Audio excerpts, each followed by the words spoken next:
we didn't get to examine all the evidence from one of the most important people that was in this case, which was Tammy Lee, had stated about said Watts case, because they didn't get to interview everybody.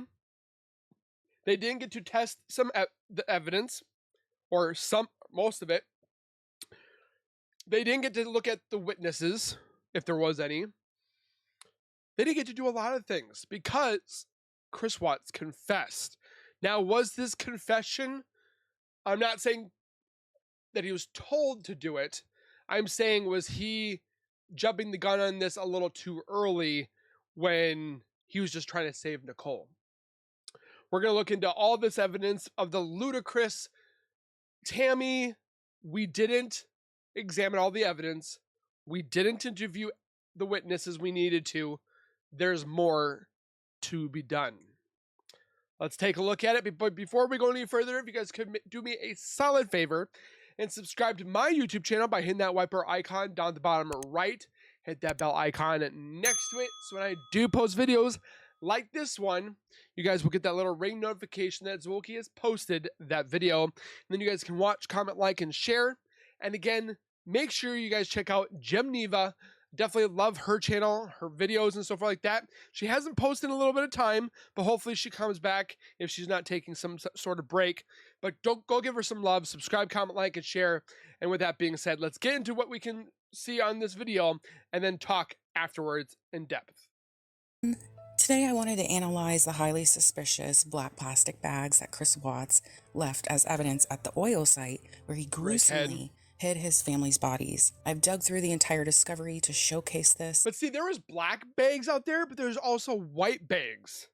So is he using them both? Because, as always, this is another unsolved question.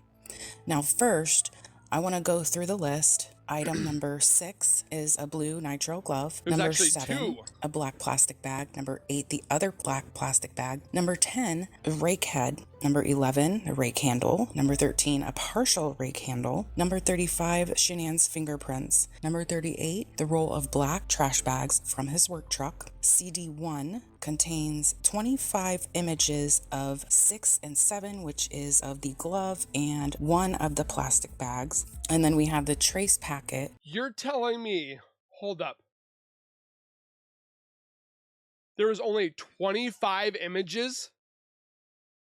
I've seen coroners and the CSI team go in and take hundreds of pictures.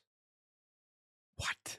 Plastic bags. And then we have the trace packet, which contains number 7.1, debris from 7, 7.2, debris paper evidence bag. Number 8.1 is debris from number 8.2, debris from paper evidence bag. And 8.3 is hair collected from the inside of number 8. Now, as you can see, I have demonstrated all of these items for you with the numbers attached, just so we don't get confused with the numbers and the different items. Going through this entire list and reading the interpretations at the bottom here, it says 8 latent prints suitable for comparison were observed or developed on item number 7, which is one of the plastic bags. And then on item 8, 10, 13, and 30, there were no latent prints suitable for comparison that were observed or developed on those items. And then item 11 was not suitable for latent print analysis. And why? Then the other ones are in the trace packet. They were supposed to be forwarded for analysis. And then items 6 and 35 will be analyzed on a future date. So in the trace packet, we have debris and paper from both bags, plus hair from bag number 8. There is 25 photos of the glove and bag number 7, and everything inside number 7, but not bag number 8 with the hair. Now, why wouldn't they take pictures of the hair? It's kind of important to know whose hair that was. They had 8 latent prints for comparison on bag number 7, but it doesn't mention inside the bag or outside of the bag. So they have 8 fingerprints and yet didn't test one of them. Why not? That's also pretty important information. I also find it strange they couldn't find prints from a rake handle or roll of bags, being someone had to have had their hands on them to use them. Lastly, they sent off the blue glove and Shanann's fingerprints to be analyzed, but there is nothing in the discovery about the findings. Why Again, not? rather important, don't you think? Was the glove on Chris, Shanann, or someone else? So we don't know where exactly the prints were on the bag. There's no prints on the rake handle, and we don't know whose hand was in that damn glove. Phone records don't lie. People do. You're referencing that he has 2 kids and then you don't like that? And we can't forget the suspicious phone call the mistress made while in Frederick shortly after Chris drove off with his dead family. I mean, it's rather confusing that they had Shanann's fingerprints. See, they footprint him because there was footprints out in the sand, which is like, to me, why would you fingerprint if he was barefoot? Which makes no sense, because some people are saying he was barefoot, he was wearing boots, he was wearing shoes. I've heard all of it. They footprint him to compare, but did we find out anything? The size shoe he was or whatever have you? Like, it just doesn't make sense. And again, why did they do this to Nicole? Fingerprinter, lie detector. They don't fathom this, or just, I can't even speak on this anymore because it just makes me so mad. Went to get Chris's fingerprints and footprints, but declined to give the public the answers on whose prints they were. I'm sorry, but that's a red flag for me, and I'm sure for all of you too. Are they hiding this vital information on purpose? Or one other option would be Chris pleading guilty and stopping the clock. Maybe they didn't have enough time to analyze these vital items. Or maybe I'm giving them too much credit, always having an open mind. Now, moving along with the only information I could find in the discovery, articles online, or court documents, this is the only one from the discovery that mentions the latent prints were reported on 10/1/2018. They got Chris's prints on October 4, 2018. 7 days later, they received the reports on 10/11. So it took nearly 2 months to realize they had latent prints. Wow, seems ridiculous. Then, almost a month later, he pleads guilty. We were preparing for a murder trial, and a murder trial that was going to last years. And all of a sudden, I receive a phone call from Detective Baumelberg, and he said, "Hey, Chris is going to plead guilty to all charges." Christopher Watts has pleaded guilty to killing his pregnant wife, Shanann, and 2 young daughters, Bella and Celeste, and their unborn son, Nico. These guys knew that it was going to take years. They're like, oh, great, we got this for the next 2 years, man. And they get that call that it's done. It's not going to trial. It's just... Whoa, wait, like, we're not done. We have all these things to do. We didn't examine all the evidence. We didn't interview every witness we needed to. We didn't do all of these things that you would do in a normal investigation because he stopped the clock. We were relieved that it was going to be over, but at the same time, we felt like there was more. In a sense, we didn't finish. While we got some satisfaction with the fact that we knew that he would never have the opportunity to hurt anyone else again, we were all left with the fact that the story was not over. And give me a hug. We all struggled with the fact that we didn't know what the truth was. By pleading guilty, every other case I've had, I've been able to put the pieces together. There's been signs in the past. There's things we can point to and say, look, he was a violent person before, whatever. Nothing about this case makes sense to me, but like, I still have to live my life, and I need to do as much good as I can for the rest of the time I have here. Hopefully counteract some of the evil. Now, this is from one of the court documents online. It says, during the course of this investigation, items of evidence have been collected and have been sent to the Colorado Bureau of Investigation for testing. Upon receiving these items, an agent with the Colorado Bureau of Investigation developed possible barefoot impressions using their normal latent print process for non-porous items. These impressions were developed from a bag, Frederick Police Department, that's number 26 for them, which was collected at the scene where the victims' bodies were located. So his footprint got on the bag? And these next 6 documents I'm going to show you come from articles that were reported online in 2018. So this one says, September 18th, motion states that the Colorado Bureau of Investigation agent developed possible barefoot impressions from a bag collected at the location where the bodies were found.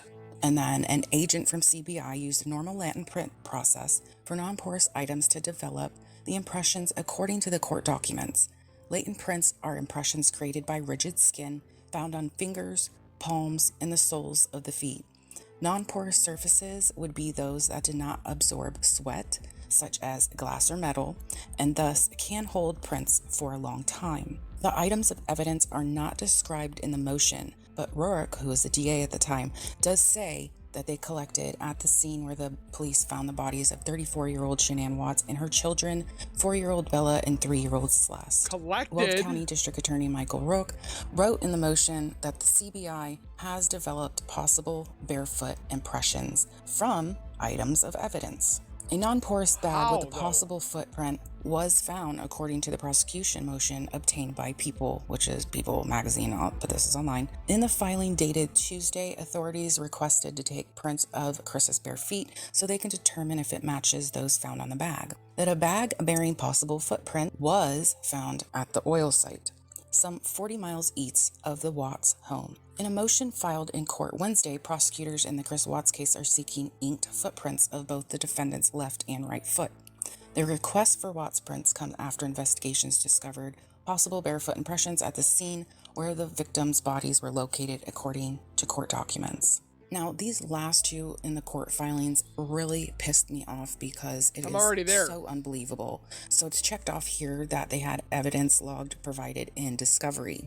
And then the defendant agrees, and the court orders that law enforcement may discard, destroy, or return all items of evidence set forth on the attached log, and that evidence will be released according to law enforcement agencies' procedures.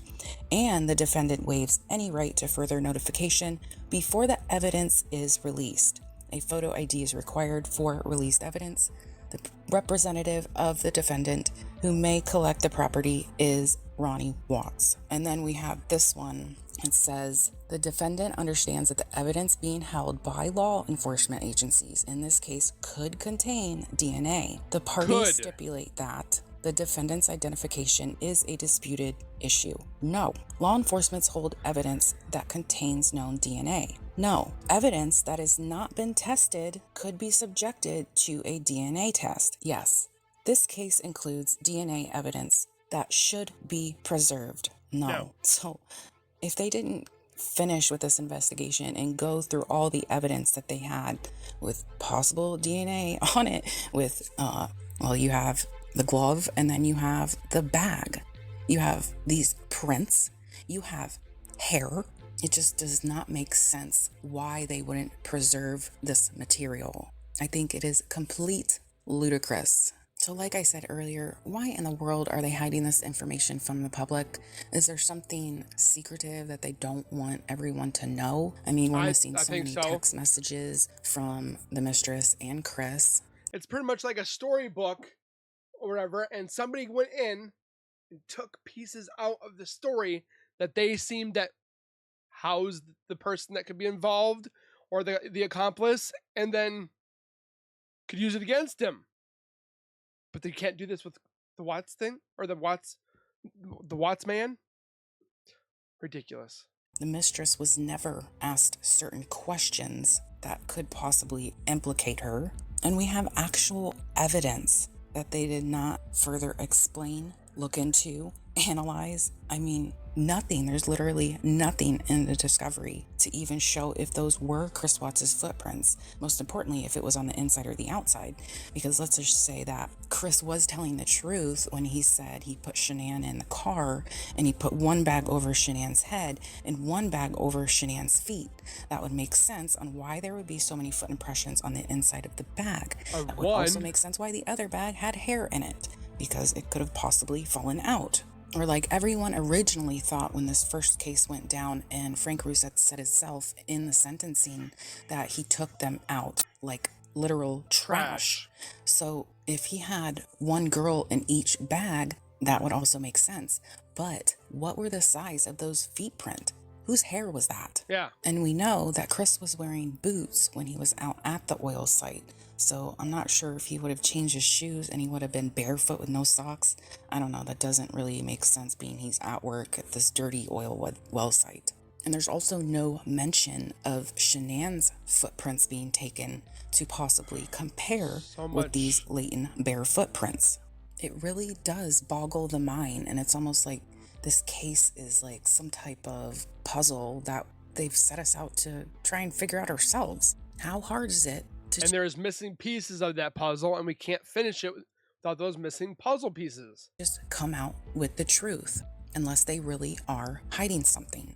And then in my previous video, I had found footprints on the bed skirt that was in the trash can. So I'll attach that little piece right now. There is no mention of this since they didn't do a very good investigation with this case. To me, this looks like a footprint. And remember the stain and chips on the side of Shanann's bed? So his feet seem to tell a very good story on what happened since he's incapable of telling the truth. So if everyone else knows the truth besides the public, meaning the family that was involved, the Ruseks, I would want to know whose feet prints these were. But maybe they do know the truth. It just hasn't been brought out to the public. I mean, if it was Shanann's feet, her feet prints, then makes sense because it was inside the bag. Put it in the discovery. Yeah, tell the tell truth. us. Like, really, what is the big deal here? Why literally every single piece of this case is fishy and very suspect. But here we are almost 3 years later, and we still don't have the Here we are 6 years later. Answers. And maybe justice hasn't been fully served on certain people, but I think just by answering these questions would bring justice for the public, even though we know he is behind prison walls for the rest of his life. It would still be nice. Plus, if it wasn't what Chris is doing, at least we know in our hearts that we can let this go and don't have to worry about possibly implicating someone else. But they're choosing not to do that, and that's what makes it very suspect.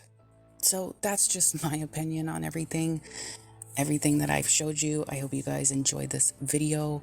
Please let me know what you think below, and have a great day. You're referencing that he has 2 kids, and then you don't like that? Hi. Oh gosh. It's me. I guess just call me back when you have a chance. Bye. Hi. Oh gosh. It's just this, the law enforcement stating that we didn't get to examine the evidence, we didn't get to look at this, there's more, let us look into it, don't let us go. And they were shut off, and because Chris confessed. We've seen that the DA had mentioned that apparently Nicole came forward at her own volition. She was most upfront and let them know that she was the mistress and so forth. And they just, the way that it was handled at the end, it just seemed like it was made into a script. And the story fell in place that Chris wanted to be with Nicole, and the only way to get through that was to take away the problem, is what he had called them, because she was too boisterous, too not needy, but she was the boss. She let everybody know that she was the boss, including Chris, and he didn't like it, and so forth like that. The girls, why would they have to go out? He wasn't mad at the girls. He was apparently mad at Shanann because of idiocracies that he had come up with. How can you see that chriswatts was the main squeeze, but nicholkessinger is not involved because she said so? She literally pretty much said that she was not involved. And they're like, oh, okay, no problem. We'll just put him away. And then just let it be.